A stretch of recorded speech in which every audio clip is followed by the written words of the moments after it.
Hi, it's Mike with AskTractorMike.com. Got a viewer letter today I'm going to answer about preserving the resale value on your tractor. And if you don't own a tractor, but you're shopping for a tractor, stay with me because we're going to talk about that too. That all relates together. Let's get to the letter. The letter comes from Ashwin, and I hope I'm saying your name right. And the letter is, Mike, many thanks for sharing your experience with folks like me who are new to the tractor world. Today I bought a barely used, and in parentheses, 102 hours, 40 engine horsepower tractor using your insights. One question I have is, what are the things I should do to keep my tractor at optimum level for a future trade-in from a dealer, if that ever happens? Well, Ashwin, I'm going to give you 3 things today about preserving retail value. That all start with an S. And before we get to that, if you don't watch my videos, and you don't know my background, I managed a dealership for 11 years in this area, Southwest Missouri, and we probably traded for more used equipment than anybody else. And as store manager, I like to be the one to go out and look at the trades for a couple of reasons. Number one, I just enjoyed getting out of the store. And my family, I came from a bunch of cattle traders. That's my background. My dad and my granddad were cattle traders, and I kind of enjoy that aspect of the equipment business.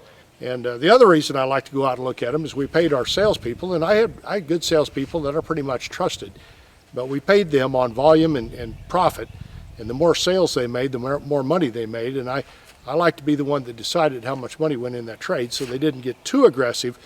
Because a dealership can get buried in trade-in values. If you trade for stuff that's got mechanical problems you don't know about, or you put too much money in trades, it can bury you real quick. It's a high cost of doing business. And I think we did pretty good. Now, I could almost tell you when I drove into the driveway of a person I was looking at their trade, how much money we were going to put in their trade-in by how their place looked.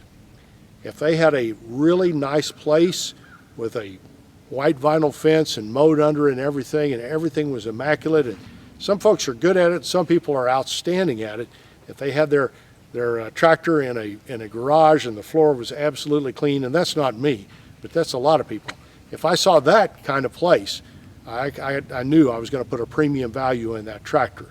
If I drove into their driveway and they had a dead cow laying in the front yard, and I'd know they didn't take any better care of their tractor than they would that cow.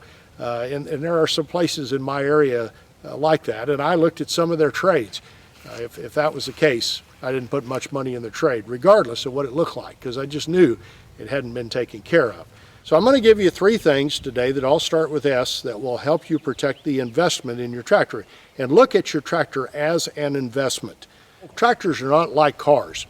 If you buy a car and put a bunch of miles on it, and 20 years down the road or 10 years down the road you want to trade for it, it doesn't have a lot of value in it.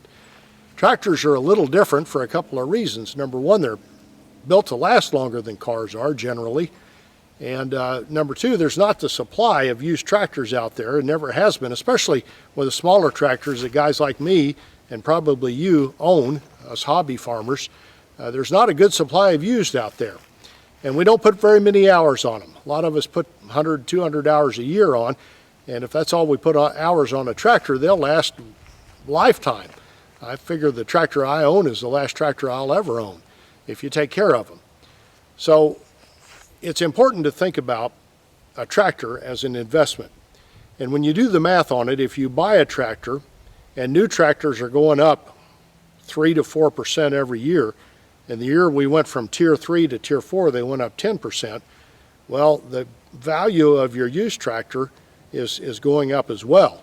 And there's lots of folks that buy a small tractor and don't put very many hours on it and keep it in good shape and go to sell it at the end of the time they want to live out in the country and get almost as much out of it as what they paid for it. So a tractor is kind of an investment. So the 3 S's today are things that you can do to maintain the value of your tractor. Number 1, because we buy on looks, is shelter.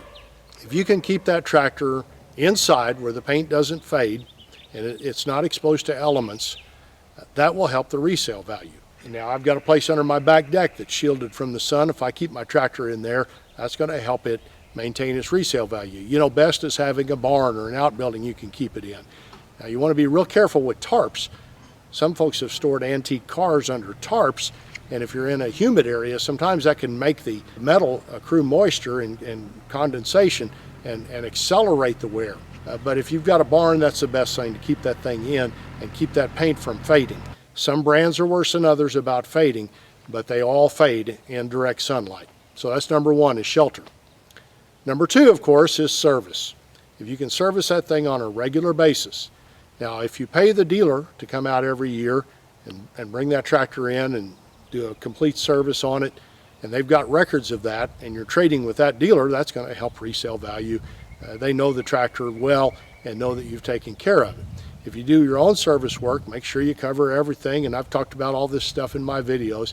You know, when I went out and looked at a tractor, first thing I did is pull the dipstick. If that oil is black, I know you're not servicing your tractor as much as you should. I'd look at the radiator to see if it was clogged, because getting cool air through that radiator is important for the life of the engine. I'd pull out the air filter and see if it's clogged with dirt, because you need clean air going into the intake and things like that. I've got a complete checklist of things I looked at on my website when I was evaluating a used tractor. If you want to go to my website, you can find that PDF of what I looked at when I was looking at a tractor, and it's what the dealership I worked at used.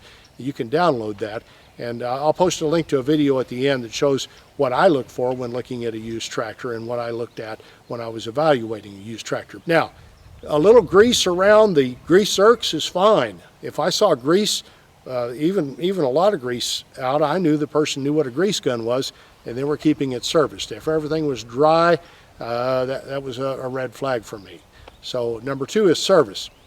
Now, the last thing to look at to preserve the resale value of your tractor happens before you buy it, and that's select one with everything on it that people want.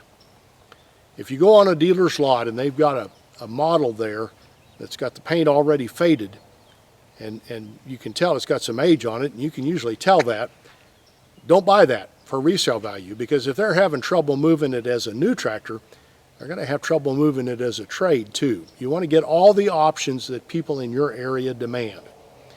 And when I was in the tractor business, and I did a video about this, I'll post a link at the end, we had a bare bones basic tractor, and then we had a deluxe tractor. Same horsepower, same brand, $3,500 difference in the two.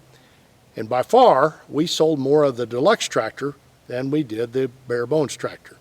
And we'd take customers out on the lot and let them make up their mind, but show them this is what you get for $3,500, and they'd almost always buy the deluxe tractor. We had trouble moving the bare bones tractor $3,500 cheaper, and we would factor that in if we were trading for it. So the important thing to remember when you're picking out a tractor, get one that everybody else in your area likes, because again, the supply of used small tractors is very limited, and if you've got one that's in high demand, that's going to be easy for the dealer to resell. So Ashwin, I hope that answers your question. A tractor's an investment. You're wise to be thinking about that. Keep it in shelter, keep it serviced, and get one that everybody wants. And when you get rid of it or trade up for one that's more what you want, you'll get a better resale value out of it.